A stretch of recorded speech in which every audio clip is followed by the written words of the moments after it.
It was a topsy-turvy day one of the World Test Championship final. For South Africa particularly, it was an amazing start with the ball. I mean, this is a world-class Australian batting attack, and South Africa did magnificently to get themselves into the position that they did get themselves into. But Australia's bowlers came back firing, and it was a magnificent performance from the Australian bowling attack. We knew they were world class, we knew what they were going to offer, and they delivered. So, if you're a fan of fast bowling, well, this was the perfect highlight reel for you because this was a magnificent performance by the bowlers from both sides. But South Africa's batters didn't turn up, and neither did Australia's batters. And there's going to be a lot of work that needs to be done on day two of this first test, or this only test, this final at Lord's. So we are going to be covering that. This is the review show on Cricket Fanatics Magazine. To the people that are watching on TikTok, please head over to the YouTube channel to watch the full show. I'm going to give you guys a behind the scenes of what we do here at Cricket Fanatics Magazine on our live shows. But before we get going, before we get started, there's a couple of things I'd like you guys to please do. First and foremost, subscribe to the channel. Click that notification bell for all future videos. Don't forget to smash that like button, comment, and share. And also, download the latest issue of Cricket Fanatics Magazine monthly. We are first and foremost a digital magazine. So go get your every single copy is 100% free straight to your inbox every month. The link is on the screen right now, as well as in the description. Yeah, so without further ado, let's get straight into today's video. I don't know how to feel about this because I was ecstatic after the first innings, but now I'm very nervous. So let's get straight into today's show.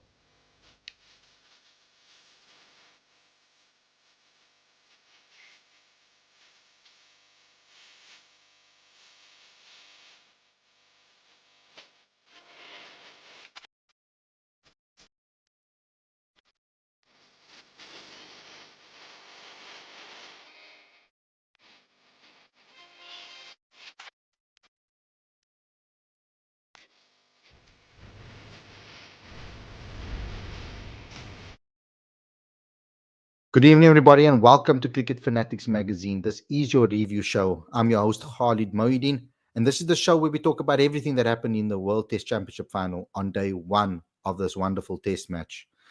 Why, oh my, what a test match so far. It's been incredible for the bowlers particularly because South Africa are in big trouble with the bat. But let me just break everything down for you quickly before we cross over to James King. Actually, let's start with that. I think that's the perfect way to start, is to cross over with James King and get his thoughts on this match because he is live in London at Lord's representing Cricket Fanatics Magazine, and I see he's available at the back end. So welcome to the show, James. Thank you very much. Thank you very much, Khalid. Interesting day's play here at Lord's today. I heard you in your preview as well saying, South Africa getting themselves into a position they would have felt, having won the toss and decided to bowl, that they actually got themselves into an excellent position bowling Australia out for 212. They won the first session quite handsomely, 67 for 4, and Australia fought back very well in the second session. South Africa probably a little bit unlucky with a couple of the LBW reviews and certainly not taking the review against Bo Webster when he was in, I think he was in single digits, which proved to be quite costly for them. But Australia then losing 5 wickets for 22 after tea was a fantastic effort from South Africa. Kagiso Rabada really was brilliant. He did everything but get the wicket of Bo Webster in that spell after lunch. So South Africa would have thought, as you said, that going into that final session with the sun out and the wicket, really, you have to say, it didn't look like it was a green mamba by any means. It was difficult from that point of view, and it is the situation here that they really were subjected to some fantastic Australian bowling, incredibly accurate, and they then lost those 4 wickets, just the 2 boundaries from David Bedinghoff, the last 2 balls of the day, giving that score perhaps a little bit more respectability. 43 for 4 is a dire position for South Africa, still 169 runs behind. Yeah. I mean, we're sitting here, we're watching it on TV, James, and obviously we're going to be seeing the wicket in a different light to what you will see it live at the stadium. I mean, I want to know from you, from seeing it live, the game live, is the wicket that tricky, or are South African batters just not making the right decisions? Are they not performing the way they were supposed to? Are they being maybe too tentative? I heard KP talk about it a little bit earlier on, saying that he feels that South African batters are a little bit tentative in the way that they're performing. They're not really going out there and trying to put pressure on the Australian bowlers. They're not really trying to make the Australian put pressure on the Australian bowlers. But do you feel that it was the wicket, or do you think it was just perfect execution from Australia, or do you think it was bad batting from South Africa? Sitting there at Lords and seeing it live, what is your take on the assessment on South Africa's batting? Yeah, I think unfortunately a bit of a problem with the connection there, but South Africa, I think from a batting point of view, I mean, Australia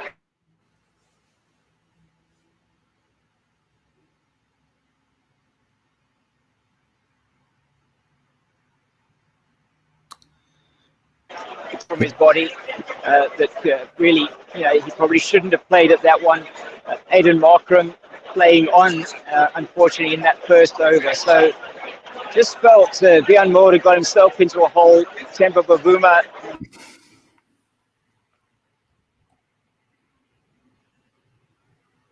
survived more than anything else. A little bit further up, they may well have wickets in that day's play. But South Africa will feel they perhaps didn't make the most of the conditions towards the end of the day. But you have to credit Australia's bowlers; they were outstanding. Yeah. This is someone waving behind you. How's it, guys? How's it, everybody? Yeah, I see that.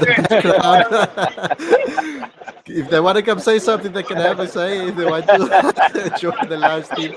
But it's good to see South Africans out there. I mean, James, tell me about the turnout there from the South African fans. I mean, you obviously engaged with them. Yeah, incredible. Both South African and Australian fans. I went into the crowd, was chatting to some of the fans. Many of them made their way from South Africa and from Australia specifically for this game.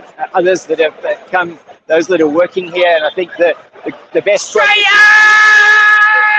you'll see on my blog a little bit later on today is the quote from the one South African, the South Africans that I was chatting to said, "Who needs work?"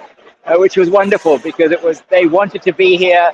It was absolutely amazing to see the turnout. 26,000 people in the ground here today, Khalid, and sort of equal numbers on both sides. The neutrals would have seen this as being an outstanding display of fast bowling. I think for most people here, it was just the occasion of being here was so enormous to come for this World Test Championship final, and what they witnessed today was probably the highest quality pace bowling that you can see from Hito Rabada. Absolutely brilliant. Marco Jansen as well. And of course, let's not forget the great breakthrough from Aiden Markram getting Steve Smith's wicket. Not renowned as being a partnership breaker, perhaps, but it was very important for South Africa. But fast bowling of the highest quality. James, I'm going to allow you to go to the press conference because I think there will still be time for you to get there. So thanks a lot for tuning in and crossing over, and I'll chat to you again tomorrow. Yeah, wonderful. Please, my blog's on its way to you, so hopefully the guys that they're listening and are watching, please have a read on the website, and look forward to chatting to you tomorrow here from Lords. It's really going to be a very interesting second day. South Africa, they're not out of it, but they're not out of the woods by any means. Thanks a lot, James, and I'll speak to you again tomorrow. Okay, guys, that was James's view on everything that took place at Lords, of course. And yeah, he's going to be joining us again tomorrow, crossing over. Hopefully his connection's a little bit better.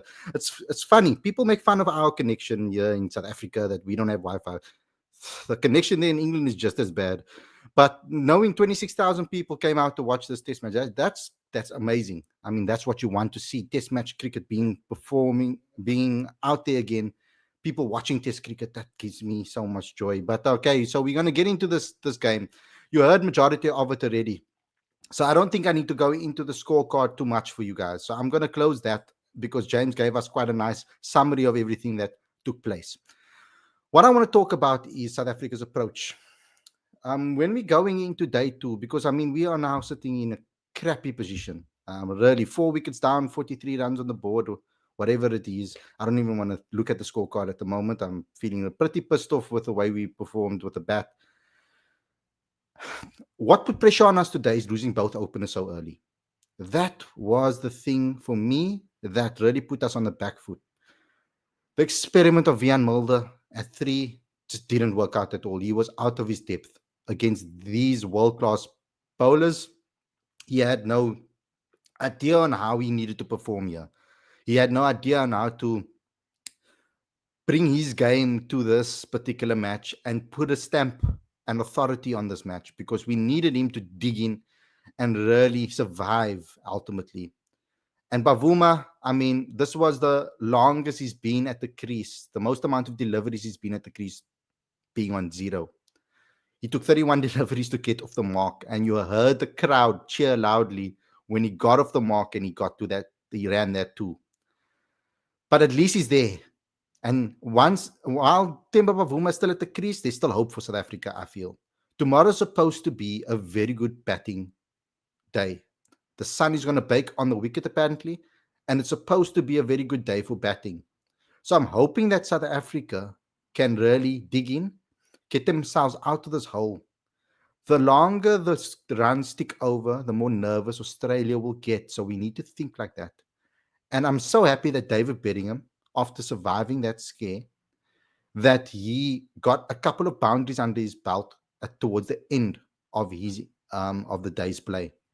So that was very, very, very important. So we're sitting in a very dangerous position. But let's just talk about the positives today. Kagiso Rabada, you were absolutely fantastic with the ball.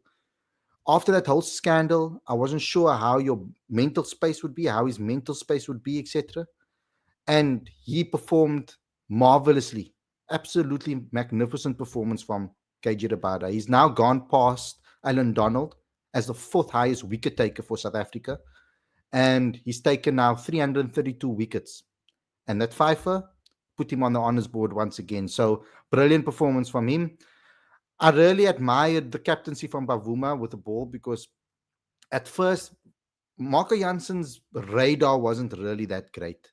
He couldn't really find his radar, his line and length that he was bowling. He couldn't really find exactly, he couldn't really utilize the swing well today and control his swing. So he was a little bit all over the show in his first spell. But when he came back, Bavuma brought him back at the perfect time, because then he ended up taking 2 crucial wickets for South Africa. And that really put Australia on the back foot. But yes, like I have to say, the Pfeiffer from KG Rabada was obviously outstanding. Kesha Maharaj also took a wicket today. He's now on 199 wickets. He's very close to that 200 mark. So that's also another milestone we need to keep an eye on throughout this match.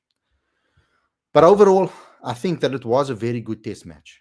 So that's something that I think is really, really good.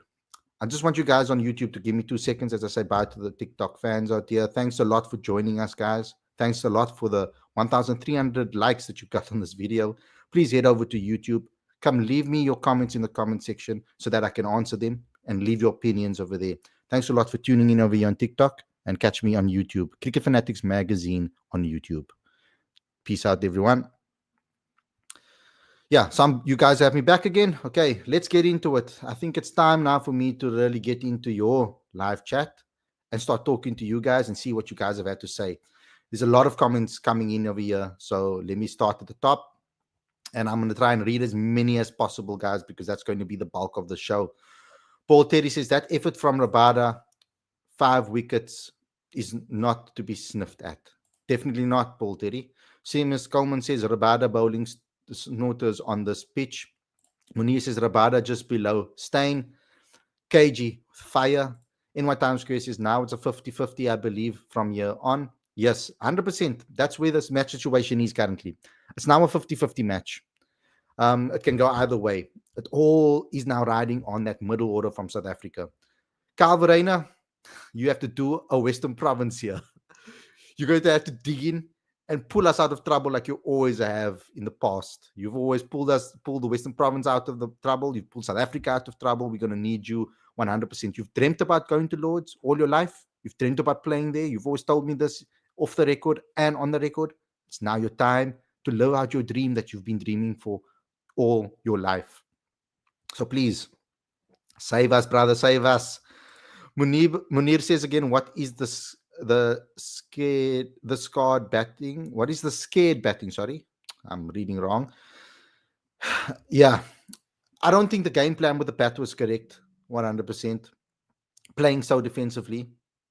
There were a couple of balls that we could have possibly put away, but I have to give credit to Australia. They bowled magnificently, kept their lines and lengths, but we expected that. I was hoping that we would have a couple of answers to be able to put pressure back on Australia, but that didn't really happen. If we put pressure on Australia early on, I mean, Ryan Rickleton tried, and then he just got a decent delivery. Markham got a beauty, by the way, but that was by no means. He should have actually understood that was going to happen. He knew what he was going to get with Stark coming in, and that was very poor for him to get a duck. In Bedingham, we trust his Micah, Jermaine, Stadler. PBG3 says Lungi did what everyone was worrying about, and that is a problem. I mean, after T, I think it was, or when he came back into bowling, his second spell, he was bowling very, very slowly. So I'm really concerned about his fitness leading into the rest of this match.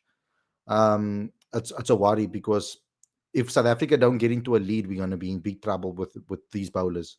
We need to get at least into a 100-run lead minimum for Lungi and Giri to actually come to the party and actually be able to have an effect on this game, because some of the bowlers actually had to carry him today, I feel. He bowled well here and there, but overall he was looking like he was running out of gas. LJ, the man, says hopefully does the surface change tomorrow in favor of the batters. That's what we've been told. Stuart Broad said that it would. I mean, there should be sun coming out. Nasser Hussain spoke about it as well in commentary. He said that it should be easier for batting tomorrow, but we're going to have to wait and see what happens on day 2, because that morning session, oh no, I'm worried. If that ball's moving like that, if it's going to move again, I hope it's not overcast tomorrow. I hope that it's a very dry, slow wicket and that Australia have no answers with the ball and South Africa can start piling pressure on them. Micah says Ngidi being selected has been shown to be the wrong choice. Sarah says, I don't blame the batting. It was expected. World-class bowlers and the pitch doing a lot. Game nicely set up. My only concern is Lungi Ngidi. He's always been a passenger and proves it once again. I don't think that's a true statement. He hasn't always been a passenger. When he started picking up these injuries regularly, that's when he's become a problem, because at the beginning of his career in Test cricket, he was magnificent. And when he's 100% fit, he's dangerous.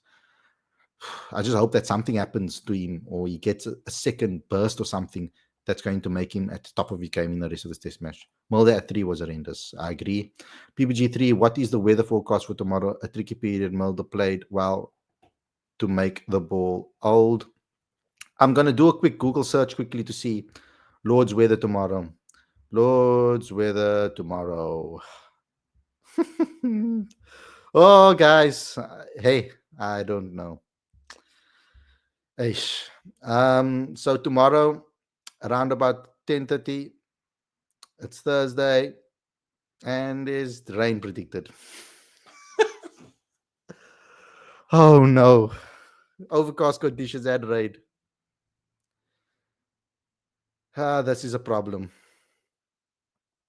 This is a problem. I'm a little bit worried now. Dex says we will lose this one because Australia don't have Ngidi in their attack. We need to believe, guys. Keep believing. Wolba says it was always going to be difficult against Australian bowling, but I have questions of the game plan. PBG3 says I think Mulder at 3 is good move, knowing early wickets are quite inevitable. That's an interesting way to look at it. Ahmad Sham says, I'm worried with our batting. Gedi over Patterson was a wrong choice. Dane played more in the UK. PBG3 says disappointed with Markram and Rickleton shot while the ball was swinging. Yeah, Rickleton tried to be aggressive, tried to do what KP actually spoke about. It didn't come off and he lost his wicket. We needed him to stick around there. Pumalelo says Pavuma, Bedingham, and Kyle need to bat beyond 250, honestly. A 90-run lead would do us wonders. 100% true. 100% true. Because on Friday, it's going to be very good for batting. If we can find a way on how to survive tomorrow and go past the rain and then bat a bit while the sun is out, I think, then, yeah, Saturday, there's also a little bit of rain predicted again in the morning. So Friday, we need to survive till Friday. We need to find a way to get till Friday so that we can put on those runs. Oh Lord. PBG3 first target should be make sure to score another 169. Yeah, that's the first thing. Athi says a day for the bowlers, 100%. BBG3 says, but need to attack tomorrow. This approach won't work tomorrow. We need to be positive. I think that Tristan Stubbs should have been a little bit more positive. Um, I think he was trying. Tristan Stubbs is not a batter that you can tell, be defensive. He needs to play his natural game. And yes, he does play a defensive game quite well as well. If he plays naturally, then that's the way he does play in 4-day cricket and 5-day cricket. But yeah, he was, I think, a little bit too defensive today, and he ended up losing his wicket with that defensive shot. Markram's time but it was a beautiful delivery, though, I have to admit. Markram's time in the team is up, says Avish. Mulder's experiment at number 3 backfired. Tex says Ngidi spell after lunch when they were 70 for 4, and he started to bowl 128 kilometers wide, short ball will cost us this match. Shukri should take full responsibility of the selection if over Bosch or Patterson. Sam says Ngidi selection is just poor, specifically in 11. He don't even deserve to be in the squad. It's not the test bowler and don't have patience to bowl at consistent one length. Shatil says this is why Khalid I wanted the extra batsman for Ngidi, considering SA batting is weak. Mulder says at 3 really not going to work. Mulder at 3 coming tests. Shukri needs to find a really to find someone. I really want Marcus Ackerman to bat at 3, lefty plus really good batter, but poorly he hasn't been selected for Zimbabwe series. From Amla to Mulder at 3, let that sink in. BBC3 says, I wish Dane Patterson would have played his last test instead of inconsistent Lungi. Kelly says, why are people just criticizing this team non-stop? This is frankly not the time. Leave it for the end of the game. Do you want to support the team or not? Yeah, we should be supporting this team 100% through everything. Send positive vibes their way. Don't let them come online to criticism.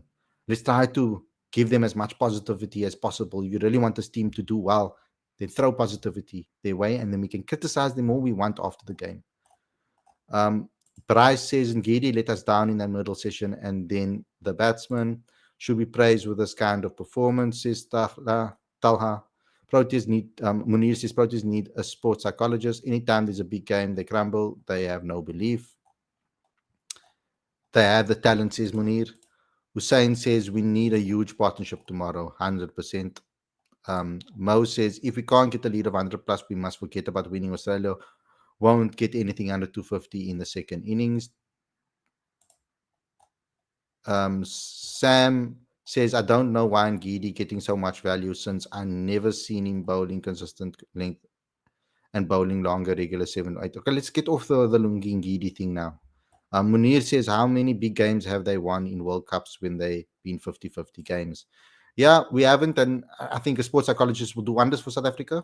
For any sporting code, I mean, the Bokke even have one. So why not South African cricket, who struggle with their mentality all the time? Kelly says Kyle usually pulls us out of the cuck. Sam says Markram is absolutely a horror when he really needs to show his defensive skill. His balance gets lost. He really needs to fix it. Somya Prata says umpires have been horrible in this WTC final day one. Yeah, they have. There was a couple of dodgy calls when we were bowling. Anurag says the Proteas team is still under construction. Our batting will be the complete product in the next test cycle. We are always going to have a tough against an ATG Aussie bowling lineup. Chatal says Rabada smoked some lines before the... I'm not going to get there, please. Sabri says missing Dean. Sanjay says, I think advantage Australia. Munish says, I am not condemning them. If you do what you always done, you're going to continue to get what you always done. Craig says we clearly played for the close, and we won't be able to judge it properly until tomorrow. We have the middle and lower order that can convert this into a lead. We do have the middle order for that. So Abai's joined us. I'm going to just cross over to him. You ready, Abai? Just give me a thumbs up if you are. Okay, cool, awesome. Welcome to the show, brother. Go straight into it. What's your take? Khalid, can you hear me? Yeah, Are we all good? Okay. perfect. Yeah, I mean, South Africa bowled well, but I think most of that effort got undone by the batting towards the end of the third session. I mean, 43 for four. It's not ideal, but yeah, I think as Craig said in the comment section, it's too early to give up hope. I mean, Bettingham has so much experience in county cricket. We know how good Bavuma's been in this WTC. So there's still a long way to go. We have to remind ourselves. I mean, even the Aussies were 67 for four after 22. So it's far from over. It's far from over. I'm just going to continue with the comments, and then we can comment on that. Lorenzo says Markram will never be what we want him to be. That ship has sailed long ago. His mentality is fragile, and these type of situations can't handle pressure in big games. He got a very good delivery today, but this has been coming for quite some time. When he hasn't been as consistent, as we'd want him to be. Everybody really thought that he was going to be that star at the top of the order for South Africa and be really consistent with a batting average of 40, 50. He hasn't delivered that for us. What do you think it is when it comes to Aiden Markram? Well, I think just like many players who falter under pressure, he's one of them. I mean, the delivery he got from Stark was very good, but it was also a pretty loose shot. Um, yeah, I think see, he falls into that category of players that that frustrate fans. Like we know he's clearly good enough for this level, but even when he gets off to a good start, like a nice 30 or 40, he ends up he has a brain freeze and does something careless and gets out. Mm-hmm.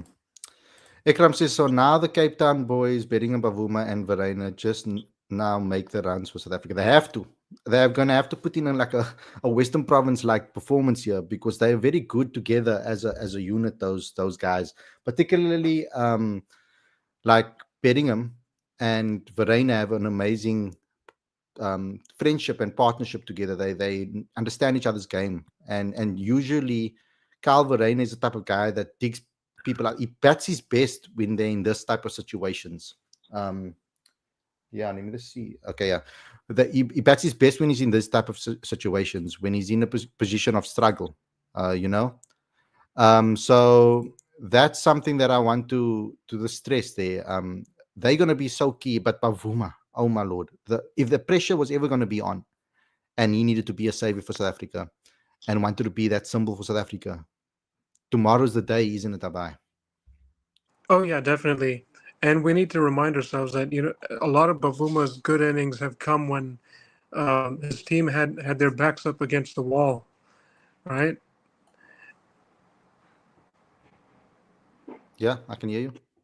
Okay, cool. Yeah. So, and plus, I think in this WTC he's made 609 runs at 60.9. So statistically, he's been the best player for South Africa, and this is the time to show us what he's made of. I mean, he's already proven himself well, but when the chips are down, that's when you need to step up. I mean, as the saying goes, when the going gets tough, the tough get going, right? Yeah, exactly. And Gramsdale Budsman says 250 plus, we got this. And I think so. I think 250 plus is a starter for us. It's a starter for us. It's something for us to work towards. I don't think it's sealed and delivered at 250 plus, but like we need to be able to bat well. And I think that having that the combination of someone like Bedingham, who is quite attacking, and having Pavuma, who's a little bit more gritty, I think that combination can work really well tomorrow. I think this is the first time that I think the pair of them will actually have to do something like this for South Africa together as a pair. So I'm really excited to see if they can do that. And so what's your thoughts? How much do we need? Well, first of all, like I can't emphasize this enough. At this stage of the game, the Proteas, they cannot afford to simply just stick around. Either you keep the score moving, or you're going to play into the Aussies' hands. I think with that being said, I think a lead of like 50 or 60, so that's like 260, 270. That'll be nice, but I'm not holding my breath just yet. Let's first focus on on chipping away at the deficit and coming as close as possible to the Aussies total. And let's look at all the runs scored after that as bonus. I think it's good if we don't get too far ahead of ourselves. Mm-hmm. Look here. I mean, David's saying you guys rating we will last the entire day to a half team out. That needs to happen to get to 250. Look here. We might be saved by the rain tomorrow. Because day 3 is very sunny. The entire day is sunny. There's no rain at all. But there's some drizzling and stuff happening tomorrow. So that can really actually give us an opportunity maybe to just bat like at least 2, 3, 4 hours tomorrow. If we can keep the scoreboard ticking over and those two batters stay at the crease, then day 3 we can really dig in and play more attacking on a drier wicket. But I mean, if we lose a day of cricket, that's big trouble for South Africa. So that will be a shame. Carl Naidu says, what should the game plan be for batting tomorrow for SA? I think natural game plans. Yeah, and natural. I feel like natural scores, natural game plans need to be implemented here. Not a defensive, not an attacking. Naturally, David Bedingham is a player that bides his time and then attacks, and he's really aggressive. So obviously, if that happens, I think that needs to be the case here. We need David Bedingham to play that game, and I think Pavuma needs to be more of a supporter of Bedingham. Hit the bad balls, but survive. He needs to be there till the end. Pavuma needs to make sure that he really looks after his wicket. Yeah, I mean, it took him 30 deliveries to get off the mark. That's how under the pump South Africa were towards the end of today. But now that he's seen off the tougher period, I think he can afford to free up a little more. What do you say? Yeah, 100%. I mean, that morning sessions are going to be difficult, especially if it's overcast tomorrow morning again. They're going to have to survive again for the next 30 minutes, maybe. For the first 30 minutes of first innings. I mean, maybe go at like 2.5 runs and over for the first hour, and then if all goes well, then they can free up a bit more. Yeah, because the longer that scoreboard ticks over, the more nervous Australia will get. Yeah. Just have to throw super chat from Wesley. Welcome back, brother, and giving you us a super chat again. Bedingham needs to take more responsibility. Number 6 is far too low, especially in this batting unit. These are number 5, isn't he? Oh, he did come into number 6, eh? Did he come into number 6? Yeah, he came into number 6. Actually, yeah, it is quite low for him. Yeah, I don't like this experiment with Vian Mulder at 3. Yeah. I know he played 3 when he was a kid and he played in high school at number 3. I don't think he's batted there long enough since that to be a number 3 for South Africa. I don't understand the experiment. Maybe I can ask Coach Shukri after this match what he meant by that. Maybe hopefully I can bring him on a show again. It's been a long time since we had a chat with him on Cricket Fanatics magazine. Timo says, Khalid, you know this team. You have seen this movie many times before. If we even score 200 here, I will take that as a test match win. Gee, was Timo. That comment should be on Timo. Yes. Back our boys, brother. Back our boys. The negativity can go away. There's no room for that here. Back our boys. He says we also need to keep this mind that Aussie bowling lineups has no let-offs. They don't really give us a lot of space to smack them all the way to the boundary. That's for sure. Suraj Campbell says Australia score on any bad balls they capitalized on those bad deliveries and scored boundaries. That's the difference, and we need to do that tomorrow, guys. We haven't lost 7 wickets. I mean, only lost 4 wickets. I know it's a lot for little runs, but there's no hope there with Temba and David Bedingham. Bubik, yes, in Temba we trust. We trust Temba Bavuma. He needs to be the guy for us. He needs to. Oh, he needs to really. Oh, if he can pull us out of trouble, can you imagine? That can shut up everybody that's been so critical of him. Mo says, Khalid, we can't always give Markram an excuse of good delivery. He's an opener. You're 100% correct, and that's not an excuse for him. That wasn't good today from him. I can't defend him. Not at all. Debayan says, yes, Aussie pacemen were excellent, but Proteas top order should have been more proactive. It could have been 80 for 4. That would have been okay still. 80 for 4. I would have obviously felt a lot better. That's 50 for 2 runs more. 37 runs more. Hmm. Lorenzo says Mulder is and will never be a solid number 3 for SA. How Shukri made this blunder, just he'll know. Maybe second dig he'll prove me wrong, but I highly doubt it. No wicket till lunch tomorrow, and I'll be happy. That would be the perfect scenario, Abby. Yeah, I would agree with that. I think Mulder bowling at number 3, it's definitely a tactical error. I think the only silver lining is that it kind of, quote unquote, manufactures a bit more batting depth. But other than that, he looked totally confused out there. He was clearly struggling, and I think when he got finally bowled by Pat Cummins, he got out of his misery. Yeah, we got a couple of good, nice comments. Shri says, "Hello guys. We all know how SA reached the WTC final, but SA doesn't deserve to be in the final. If you reach a final by playing shit teams, this is what happens against good teams." I don't agree with No, that at all. no, get out of here, man. Australia Get played out. shit teams to get into the final against India, and they still won it. So that's big bull crapper that you're talking over there. The Sorry, exit is Shri. that way. Get out. I actually disagree with that one. David says 3 words, hear me out, LOL, and then he follows up with Brevis at 3. I mean, that could be the future for South Africa. Where is that now? I lost it. Oh, I clicked on new comments, my bad. Yeah, he says Brevis at 3. I mean, that is something maybe that Coach Shukri is going to be exploring with that Zimbabwe series.